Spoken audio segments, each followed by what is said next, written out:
Welcome back to another Walk and Talk with Justin Dart. This video I'm going to be covering initially is what I found on Reddit and how to fix it. I was reading a post from someone on Reddit, and what they're saying is when they're using Claude, they're getting a lot of text when they ask for it, like when they get a response, and that's too much for them. So here's a couple tips for you.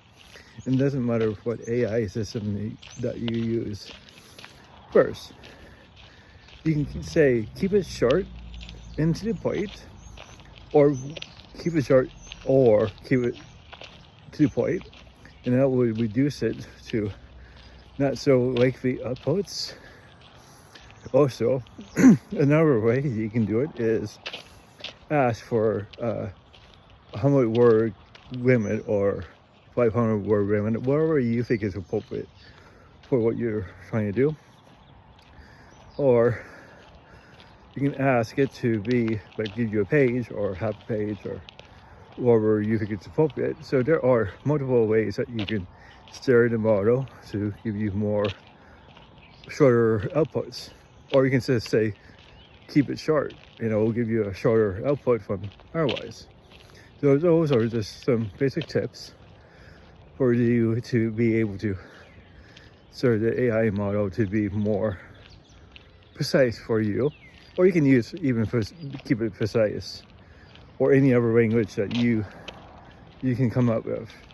But I mainly use it when I want to keep it short. I say please keep it short and to the point, and it usually does.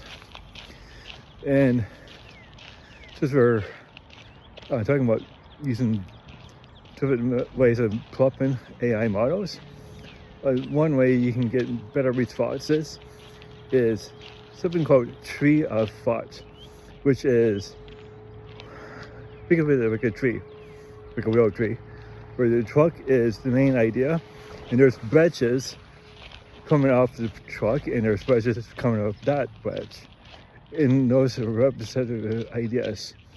So it can be a very logical way of going about things.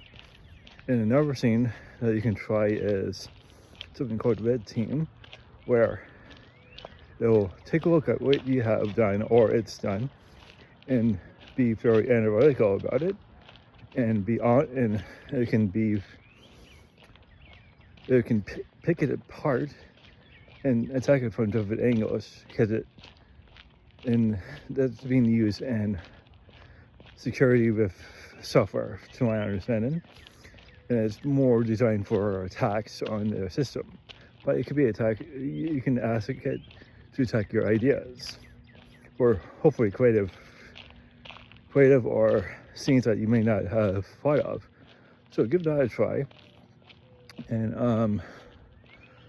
another thing that you can try is ask it to not rely on its own pre-training data. You're looking for up-to-date information. And with that, with ChatGPT, there is an option to have live data come in. Like you use live search. So that's another way of keeping fresh data. Because some people, you may not know, models are frozen in time. As of the time that they're released, there is point of training, so up to a certain point, it only knows that information. Anything newer from that, it doesn't know it.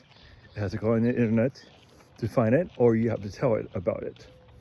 So something like the people going around the moon on this too, it most likely knows that is in advance, but it doesn't know that it has happened. So it has to go online, get the data, and retrieve it for you, or you can just tell it about it. And and when you are suspecting it to be more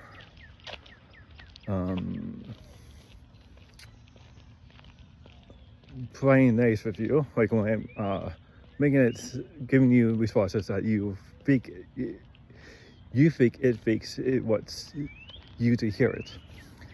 Ask it to push back on itself, or you can push back on an idea saying, I'm not quite sure about that idea. What about this angle or that angle?